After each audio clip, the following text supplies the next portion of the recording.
we're getting started here. I have a lot of my stuff here that I'm going to be hauling underneath the house, the jacks and stuff. And I got a lot of scrap wood here that I'm going to be hauling underneath there. I'll try to demonstrate that. And well, here we go. One of the first things you want to get going is light. Just going to show you. Well, it's kind of hard to slide with the camera. There we go. But let me tell you what I just did right there, slide on my back underneath the house, that tiny little hole, is way easier with the cardboard. And I'm actually still fairly clean. You can see my little trailer cardboard going all the way back up in there. Alright, one of the first things you want to do is get your light going. I got my little power strip under there. I got one light under here already. Again, getting your light going in the summertime especially. This is something you want to do for the sake of, well, being able to see what the hell you're doing, but also, like I say, brown recluse spiders. You see here I left some boards here from last time I was underneath here. Man, once you go through all the trouble of hauling stuff underneath here, you may as well just leave it, because you will have to, you know, someday you're going to have to come back and shim up later, because stuff will always settle, you know, especially if you have to move the house a lot.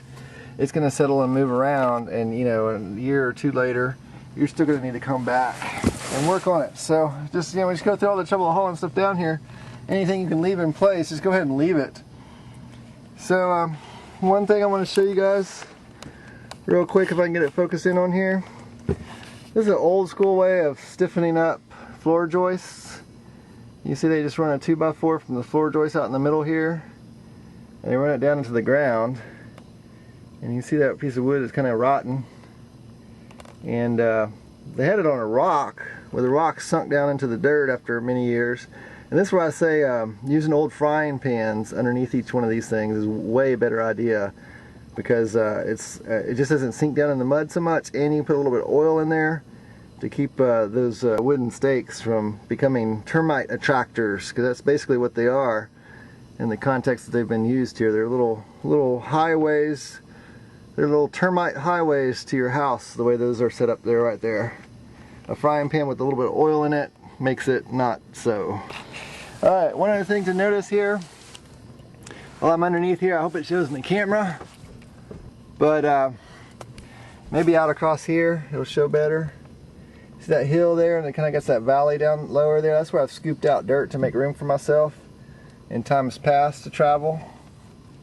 And again, the trick to that is to use a little shovel like this, and usually the dirt's powdery, so it's really easy to scoop, and you just put it on a piece of cardboard and then slide the cardboard out on top of the other piece. I've jacked this house up once before, so a lot of the hard work is getting things like these center blocks drug underneath the house here.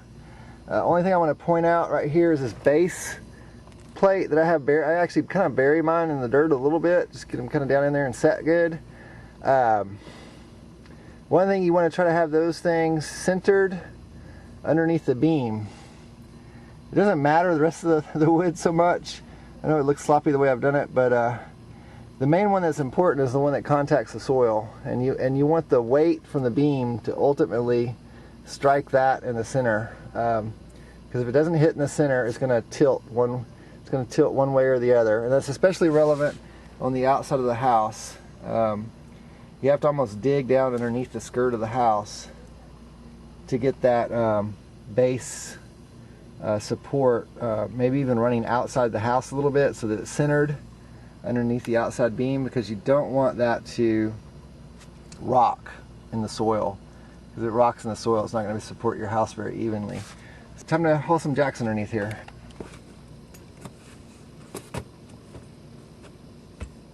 And yes, I do use my feet.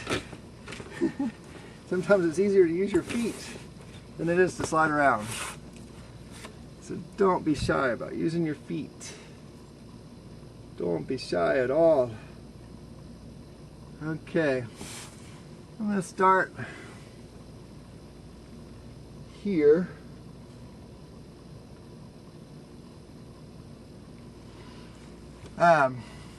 again, I kind of eyeball things. I don't even much try to use a level, because an old house is going to kind of be stubborn about the shape it wants to be in at this point anyway.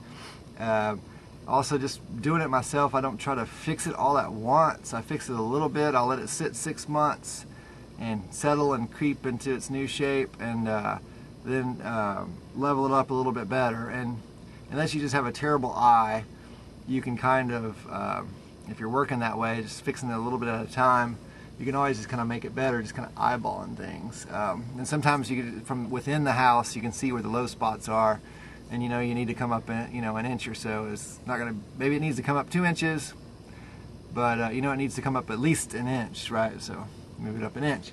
Okay, so I know that from the inside of my house that, you know, and looking at it from here, I can see where it's a little low on this wall here. I'm knocking on, and then across this beam right here, which runs between my master bedroom and my bathroom. So this is the area. I'm going to raise it up. It doesn't need to go up a lot. You know, I'm thinking 3/4 of an inch to an inch, just to really make up for where it's settled down over the last couple of years. So that's what we're going to be doing. I'm going to start right here by my entranceway and get jacks underneath here, and then try to get jacks as far along this other beam as I can, and I'll just kind of raise it all up together. I'll have you know, all of my jacks under here, and I'll just move from one jack to the next and go up a little at a time. There's a lot of up and down, you know, to raise the house an inch. You know, briefly you're going to have to raise it, you know, maybe 2 inches, and then it's going to come back down an inch and stuff like that. It's a lot of back and forth, but you'll get it there. The way I set a jack, put a board down on the ground, because otherwise the jack will just drive itself into the ground if you don't have something underneath it to spread out the footprint. On top of the jack, again, like I say, don't forget you can spin these up to lengthen them, to raise it to the bottom of the beam. The other thing don't forget is it's good to put a piece of metal. Any old scrap of metal will do, but it's good to put a piece of metal. Just a little bit further here. On top of the jack, because these that little tiny point of contact there that it makes will just bore its way into any wood that you put it on. That is one way you can most certainly screw up your house, is by punching holes in your beams, by putting the jack directly underneath these. You have to protect your beams, okay? Like, I'm all about rednecking things. That's one thing you don't want to do, is punch a hole in the bottom of your beam, because it'll weaken it and break it eventually. There, see, that's tight.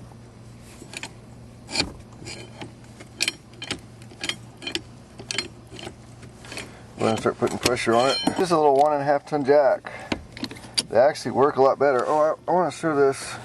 If you watch, I don't know if I was showing the camera, but as I'm putting pressure on this thing, it's actually driving the board down into the ground more than anything. The first couple of times you jack stuff up, really all you're going to be doing is compressing the dirt underneath your pads and stuff. So don't get too excited. You just drive it down, compress the dirt, then you'll release it and you'll raise up your little thing here and go at it again, and that's when you'll actually start maybe raising the house. The other thing is we'll get several jacks going. One other thing to point out, why I like to use smaller jacks, like this is only 1.5 ton. I have a 10-ton jack under here as well.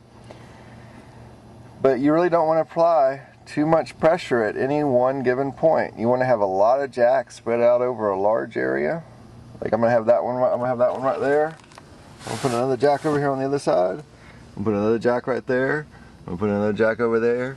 I'll put another jack over by the light. I'm gonna put another jack over by the other light. I'm gonna put probably 2 more down there on the other end. I'm gonna raise all these jacks up together. I'm just gonna get them all set right now.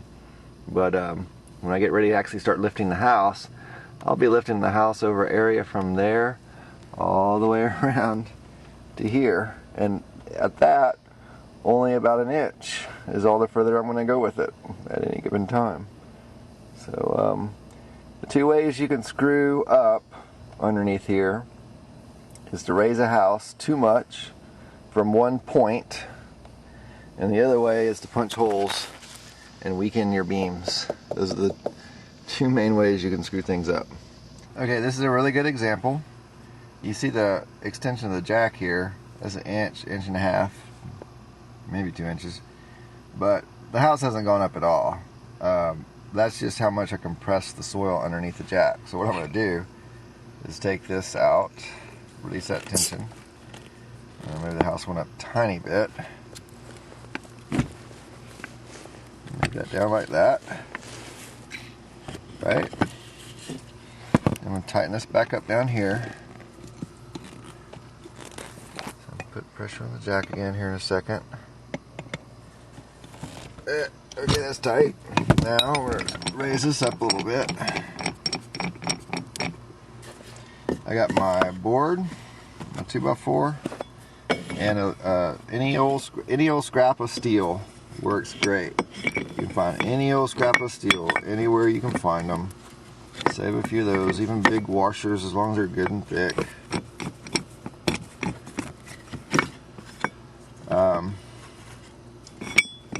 And as long as you have the pad board, which incidentally,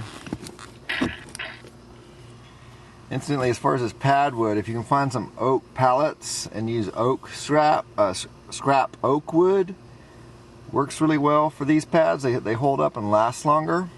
I have some oak other places. This is just a regular 2x4. But oak does work better, and then you got your pad of steel. Helps protect your board and make it last longer. Otherwise you'll punch holes in this as well. But definitely do not punch holes in your beam. Okay, so now I've just taken up this inch or so, inch and a half right here. This is just due to compression of the soil underneath my jack. So the first step is to set these pads and get them compressed down into the soil. You'll never even be raising the house much until you kind of get past that step. So once we start getting 5 or 6 of these jacks set, it's going to be putting enough pressure to actually start raising the house up pretty soon. Okay, so I've spent some time down here already getting all my jacks set. There's one right there, one over there, number 3, number 4, number 5, number 6, and you can even see it from here. Number 7's further down there. Way. Now, I had a pretty easy time of things. I've already got the weight off what previously was supporting everything. You can tell because these blocks slide around here. There's a little bit of a gap actually there now. All the way around, all the different places where I was supported by these blocks. It's the weight's being carried by all my jacks now. One trick I'll show you just because I'm in position. I actually do use my feet sometimes because I can reach down there and I can do that one. Or I can do all 3 of these down here with my feet. And then I'm right up here with my arms. I can do that one. And I can reach up ahead of me and do this one over here. And I can do all that without even crawling. And apply a lot of upward pressure over a large area. And then I can crawl up to the front and do this 2 up there. But I can get to actually about, I guess, 5 of the 7 of my jacks with my hands and feet without really having to move. Anything that saves you from moving saves a lot of energy. Why I've had it easy this time, a lot of the hard part when you're first underneath the house, is setting these pads, setting new pads. This house had old cedar stumps that they used to support the thing, and what happened was the cedar stump started to rot in the ground a little bit. Even though they're cedar, they still rot eventually and sink. So I had to get the weight off of those things, and in some cases I took them completely out. In other places I put supports right next to them. Just the same, when you're setting these supports for the first time, you have to compress the soil underneath them.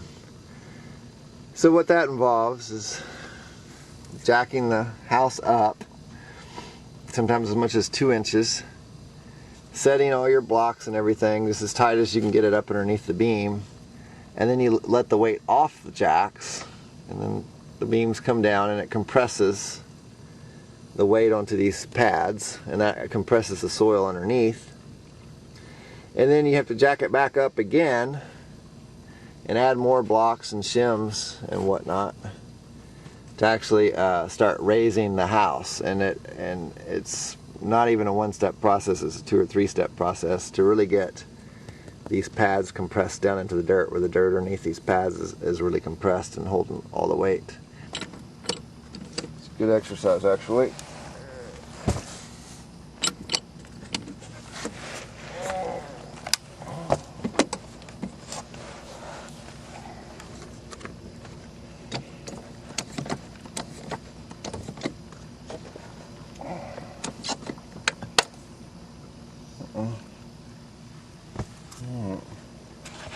So make sure you don't put too much pressure in one spot. Don't want to be cracking no beams. A little here and a little there. That's the way to go. Alright, I just want to show, this is the progress made so far. It looks like, you know, about a finger width there. What, half an inch, 3/4 of an inch. That's all the more I've raised the house so far. And I'm going to take you inside and show you why, when you're remodeling a house, you want to level it first before you do any other kind of work. Because I've been informed there's a crack in the bedroom wall now, and I would figure so much.